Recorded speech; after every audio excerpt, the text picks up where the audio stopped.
Hi friends, welcome to Rahul Sharma blog. मैं हूं आपका बिजनेस दोस्त राहुल शर्मा। दोस्तों, आपके बहुत ज्यादा कमेंट्स आए थे मेरी लास्ट वीडियो में, जिसमें मैंने आपको पूछा था कि सर्दी आने वाली है। कुछ बिजनेस आपको बताए थे कि आपको कौन से बिजनेस पे डिटेल वीडियो चाहिए। सबसे ज्यादा कमेंट्स थे सूप्स के बिजनेस के बारे में। सो आज की वीडियो में कंप्लीट डिटेल में मैं आपको बताऊंगा कि आप कैसे आने वाली सर्दियों में सूप्स का बिजनेस शुरू कर सकते हैं बहुत ही कम पूंजी लगाकर। और ये एक ऐसा बिजनेस है ना जिसको वो मेरे भाई भी कर सकते हैं जिनको शर्म आती है कि यार हम रोड के साइड में बेसिकली काट कैसे लगाएं, ठेला कैसे लगाएं, क्योंकि मेरे को प्याज को ढंग से चॉप करना नहीं आता है, मैं गाजर को ढंग से चॉप नहीं कर पाता हूं, मेरी चॉपिंग की स्पीड कम है, मुझे शर्म आती है। मैं आपको आज ऐसा तरीका बताने वाला हूं कि आप बड़े आराम के साथ में सूप्स के बिजनेस शुरू कर सकते हैं, क्योंकि एक ऐसा बिजनेस है जहां पर आपको काट लगाने के बाद बहुत ज्यादा मेहनत नहीं करनी पड़ती। आप घर पर इसको बना सकते हैं, काट पर ले जाकर बस आपको इनको कंटेनर में रखना होता है और बस सर्विंग करनी होती है थोड़ी सी गार्निशिंग करने के बाद। सो सारे तरीके बताऊंगा कि अगर आपका कोई रेस्टोरेंट या कैफे है जहां पर आप सूप रखना चाहते हैं, सो एक देसी तड़के के साथ आप कैसे सूप को बना सकते हैं जो कि बहुत हाईएस्ट सेलिंग प्रोडक्ट आपको बन सकता है। एंड अगर आप छोटा सा काट लगाना चाहते हैं तो आपको सूप को कैसे बनाना है। देखिए, सूप्स को बनाने का जो मेथड है वो दोनों तरीके से अलग है। अगर आप काट में लगाते हैं तो बहुत सिंपल मेथड है, और अगर आप होटल या रेस्टोरेंट के लिए सूप्स के बिजनेस को कर रहे हैं तो उसका मेथड थोड़ा सा अलग है। तो दोनों मेथड को समझेंगे।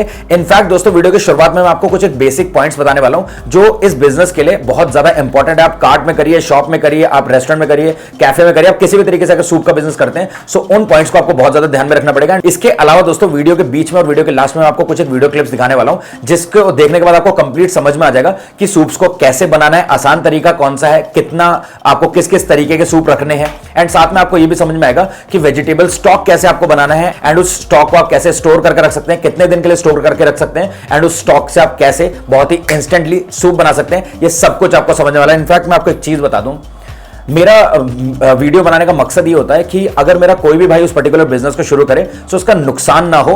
इनफैक्ट दोस्तों, मैंने कोशिश करी कि इस वीडियो में मैं A to Z सूप्स के बिजनेस की सारी डिटेल्स कवर कर सकूं और बेसिकली आपको ये समझा सकूं कि सूप्स के बिजनेस की क्या क्या प्रॉब्लम्स होती हैं, ताकि आप उस प्रॉब्लम से बच सकें और आपका नुकसान ना हो। इनफैक्ट अगर आप किसी भी तरीके के फूड बिजनेस को करना चाहते हैं तो ये वीडियो आपको काफी कुछ सिखाकर जाने वाला है। रिक्वेस्ट एक ही करूंगा कि इस वीडियो को शुरुआत से लेकर अंत तक जरूर देखिएगा। चलते हैं सीधा वीडियो के अंदर।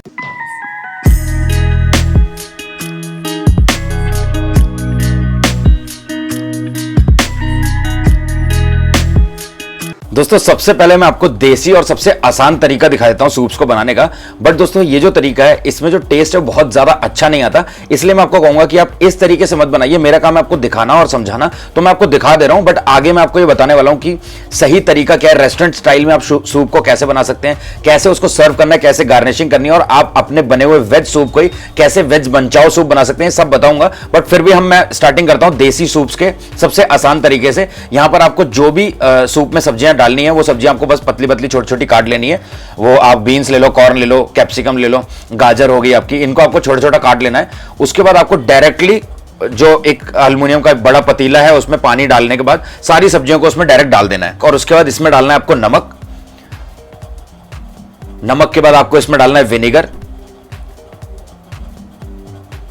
और उसके बाद आपको हल्का सा डालना है इसमें अजीनोमोटो। देखिए, अजीनोमोटो कुछ लोग नहीं डालते क्योंकि हेल्दी सूप में मैं नहीं प्रेफर करता हूं कि आपको ये डालना चाहिए, बट काट वगैरह में ही डाला जाता है। उसके बाद आपको सूप को बॉईल होने देना, और उसके बाद उसमें डालना है काले मिर्च का पाउडर। उसके बाद आपको इसमें 1 चम्मच चीनी डालनी है पूरे स्वाद को बैलेंस करने के लिए, और उसके बाद इसमें अरारोट को घोलना है। अब काट में अगेन अरारोट डाला जाता है, बट आप यूज करो कॉर्नफ्लावर। अब अरारोट को आप हल्के हल्के इसमें मिलाएंगे और सूप को हिलाते जाएंगे ताकि आपको पता चल जाए कि सूप कितना थिक करना है। ज्यादा गाढ़ा भी नहीं करना है सूप को, ज्यादा पतला भी नहीं रखना है। और उसके बाद उसको एक बार फिर से अच्छे से बॉईल करना है और आपका सूप रेडी हो जाएगा। दोस्तों, अब हम बात करते हैं कि आपको ऐसा सुंदर रेस्टोरेंट स्टाइल में सूप को बनाने के लिए क्या करना पड़ेगा। आपको ज्यादा कुछ नहीं करना पड़ेगा। आप जो पहला मेथड आपको मैंने दिखाया है, आप उसके साथ भी इस तरीके से काम कर सकते हैं। आपको सारी वेजिटेबल्स काट लेनी है, लेकिन वहां पर हमने लहसुन नहीं डाला था, अदरक नहीं डाला था, बट सूप की जान होती है लहसुन और अदरक। तो आप जितनी भी सब्जियां डालना चाहते हैं, जो आपको पसंद हो, जो आपके इजीली अवेलेबल हो मार्केट में, जो सस्ती चल रही हो, आपको बिजनेस करना है, तो वो सारी सब्जियों के साथ साथ आप लहसुन और अदरक जरूर पतला पतला चॉप करने के बाद अपने सूप में डालिए। अब यहां पर मैं आपको बताता हूं, देखिए जितने भी सब्जियां आपने डाली हैं वो सबको अच्छे से काटना है। काटना इतना बारीक है कि वो जो आपका सूप स्पून है उसमें आराम से आ जाए, ज्यादा मोटा नहीं होना चाहिए जो भी आप वेजिटेबल डाल रहे हैं। बट यहां पर मैं आपको सिखा देता हूं कि जो वेजिटेबल स्टॉक होता है वो कैसे बनाना है। अब वेजिटेबल स्टॉक में जो भी सब्जियां आपने काटी है उसका कुछ ना कुछ पार्ट्स जरूर बचे होंगे। गाजर का जैसे हार्ड पार्ट बचा होगा, गोभी का आपका डेंटल बचे होंगे, इसके अलावा बीन्स में भी कुछ हार्ड बीन्स होंगी, बट वो हार्ड बीन्स जरूर होंगी। लेकिन अगर हम उनका एक्सट्रैक्ट मतलब उनका जूस निकाल लेते हैं बॉईल पानी में करने के बाद, बेसिकली जो भी बची हुई सब्जी होती है उनको गर्म पानी में बॉईल करते हैं और आपका स्टॉक बन जाता है। तो गर्म पानी हम इस तरीके से रखेंगे पैन में, और यहां पर हम काली मिर्च डाल लेंगे, और तेज पत्ता डाल लेंगे। इसके अलावा आप और भी कोई मसाले डालना चाहो, स्टार मसाला आप डालना चाहो तो वो भी आप डाल सकते हो। और जितनी भी आपने सब्जियां काटी हैं जो आप अपने सूप में डालने वाले हैं, उनका जो भी एक्स्ट्रा बची हुई सब्जियां हैं, जो कुछ हार्ड सब्जियां होती हैं जो आप नहीं डालना चाहते सूप में, तो वो सारे आप यहां पर वेज का स्टॉक बनाने के लिए वो सारी सब्जियां आप इसमें ऐड कर देंगे। इसको भैया पहले बहुत बॉईल करना है एकदम से, और उसके बाद इसको आपको धीमी आंच में छोड़ देना है ताकि वो पानी, आपने अगर 3 लीटर पानी रखा तो 2 लीटर रह जाए। उसके बाद इसको छान लेना है, और छानने के बाद ये जो आप पानी देख रहे हैं इसमें सब्जियों का सारा रस आ चुका है, सब्जियों का सारा स्वाद आ चुका है। अब जो सब्जियां आपने काट के रखी हैं उसको आपको बस एक बार सौते करना है ताकि जो उसमें कच्चापन है ना सब्जियों में वो खत्म हो जाए। उनको गलाना नहीं है, बस आपको तेल में लहसुन, अदरक और बीन्स, जो भी आपने जितनी भी सब्जियां हैं वो सारी सब्जियां इसमें डाल देनी है।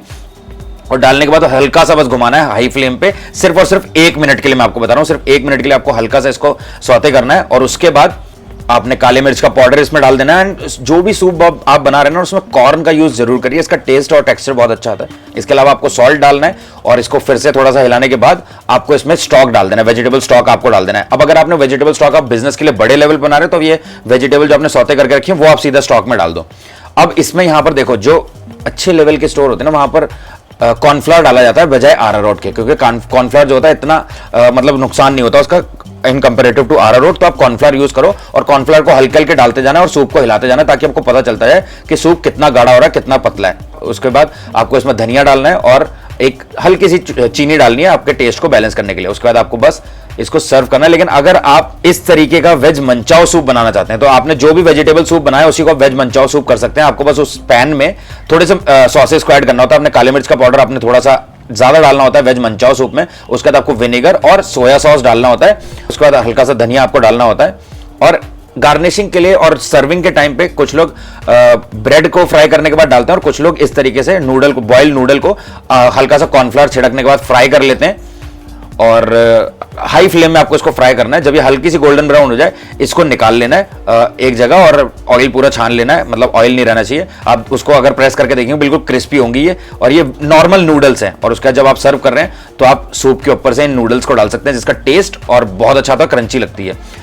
अब बात करते हैं, अगर आप कार्ट में सेल कर रहे हैं, रेस्टोरेंट की बात छोड़ते हैं, अगर आपके बजट कम है तो आप कार्ट में सेल करते हैं तो आप इस तरीके का चना सूप रख सकते हैं, मशरूम सूप रख सकते हैं। तो आपको कार्ट में जितने प्रकार के आप सूप रख रहे हैं उतने, ये आप ऐसे एल्युमिनियम के बड़े काउंटर ले लो या एल्युमिनियम के आप बड़े पतीले ले लो ढक्कन वाले, और जितने भी आप वैरायटी के सूप रख रहे हैं आप उतने ये डब्बे लेने के बाद उनके सबके नीचे आपके पास भट्टी होनी चाहिए ताकि आपका सूप गर्म रहे। आप देख सकते हैं इन सबके नीचे भट्टी लगी हुई है और ये हल्की आंच में सूप सारे गर्म हो रहे हैं। अब अगर हम बात करें इसको सर्व करने की, सर्विंग के टाइम पे थोड़ी सी गार्निशिंग जैसे मैंने आपको बताई थी करनी, तो जैसे ये चने का सूप है तो चने का सूप मैंने आपको बता दिया। स्टॉक बनाने के लिए आप चने को जिस पानी में बॉईल करेंगे वो आपका स्टॉक बन जाएगा। आपने बस काले चने डाले काउंटर पे, हल्का सा पनीर डाला और थोड़ा सा नींबू निचोड़ा इसमें जो प्लास्टिक की आपकी बाउल है, और उसके बाद अपने चने का स्टॉक डाल दिया, यानी कि वो चने का पानी जिसमें आपने चने को बॉईल किया, और उसके बाद आपने ब्रेड फ्राई करे हुए डाल दिया और फ्रेश क्रीम डाल दी और आपने सर्व कर दिया। तो सिंपल सी बात है, बहुत आराम के साथ में आप सेल कर सकते हैं।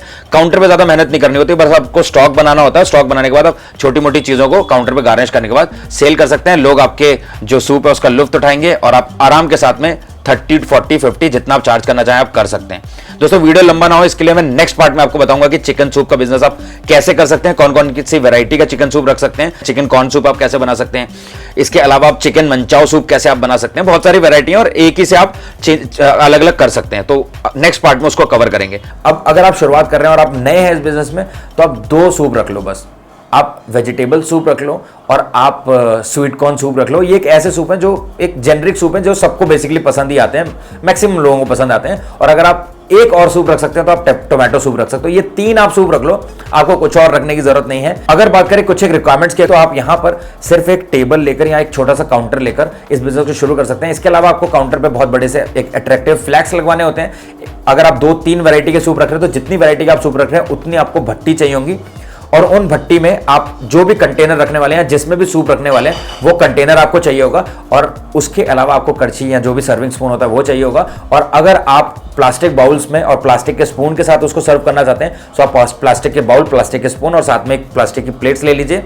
अगर आप डिस्पोजेबल में या फिर आप कुल्हड़ में, जैसे भी आप इसको सर्व करना चाहते हैं, वो आपको बर्तन चाहिए होंगे। इसके अलावा आपको छोटे मोटे जो यूटेंसिल्स हैं, छोटे मोटे जो बर्तन हैं वो आपको चाहिए होंगे। और आप इस बिजनेस को बहुत आराम के साथ में शुरू कर सकते हैं और एक अच्छा प्रॉफिटेबल बिजनेस कर सकते हैं। सर्दियों में सूप्स का बिजनेस बहुत अच्छा चलता है, काफी अच्छी सेल करते हैं जितने भी सूप काट के जो ऑनर होते हैं। सो अगर मैं बात करूं इस बिजनेस की सबसे बड़ी रिक्वायरमेंट की, तो वो एक ही है, वो है आपका जज्बा, आपका हार्डवर्क, आपका मोटिवेशन और आपकी मेहनत और आपकी शर्म को हटाना होगा। आप इस बिजनेस को कर सकते हैं। अगर ये रिक्वायरमेंट आपके अंदर है तो किसी और रिक्वायरमेंट की आपको जरूरत नहीं पड़ेगी। इसके अलावा दोस्तों अगर हम बात करें लाइसेंस की, तो यहां पर बहुत बड़े बड़े आपको लाइसेंस नहीं चाहिए। अगर आप एक छोटा सा फूड बिजनेस कर रहे हैं, मैं अपनी हर वीडियो में आपको बता चुका हूं, आपको बस एक FSSAI का रजिस्ट्रेशन करवाना होता है, जो कि होता है food safety standards authority of India. इसके अलावा अगर आपके एरिया में जो नगर निगम है, आप नगर निगम में जाकर पर्ची कटवा सकते हैं अगर आप एक कार्ड लगा रहे हैं तो। अब काफी जगहों पर क्या होता है, नगर निगम में जब मतलब बहुत ज्यादा कार्ड हो जाते हैं, बहुत ज्यादा ठेले काउंटर हो जाते हैं सिटी में, तो नगर निगम पर्ची काटने को होल्ड में कर देता है। तो क्या आप अपना बिजनेस नहीं करेंगे? भैया हर सिटी में 60 to 70% ऐसे कार्ट, ऐसे ठेले होते हैं जिनके पास वो पर्ची नहीं होती, बट फिर भी वो काम करते हैं। तो आप कर सकते हो, बहुत ज्यादा दिक्कत नहीं आती है। आप स्टार्ट करो, एटलीस्ट स्टार्ट करने के बाद अगर आपको कोई प्रॉब्लम आती है तो फिर आप लाइसेंस एंड रजिस्ट्रेशन की तरफ जा सकते हैं। बट आइडियली अपने बिजनेस को शुरू करने के लिए आपको एक ही रजिस्ट्रेशन करवाना है, जो कि FSSAI लाइसेंस। इसके अलावा आपको नो GST, नथिंग। तो दोस्तों आज के वीडियो में सिर्फ इतना ही। उम्मीद करता हूं आपको वीडियो थोड़ी बहुत इंफॉर्मेटिव जरूर लगी होगी। अगर आपको वीडियो थोड़ी बहुत पसंद आई तो प्लीज वीडियो को लाइक करके चैनल को सब्सक्राइब जरूर करिएगा और साथ ही में बेल आइकन को जरूर प्रेस करिएगा, ताकि मैं जैसी वीडियो डालूं आपको सबसे पहले नोटिफिकेशन मिले। मिलते हैं दोस्तों नेक्स्ट वीडियो में, तब तक के लिए जय हिंद, जय भारत।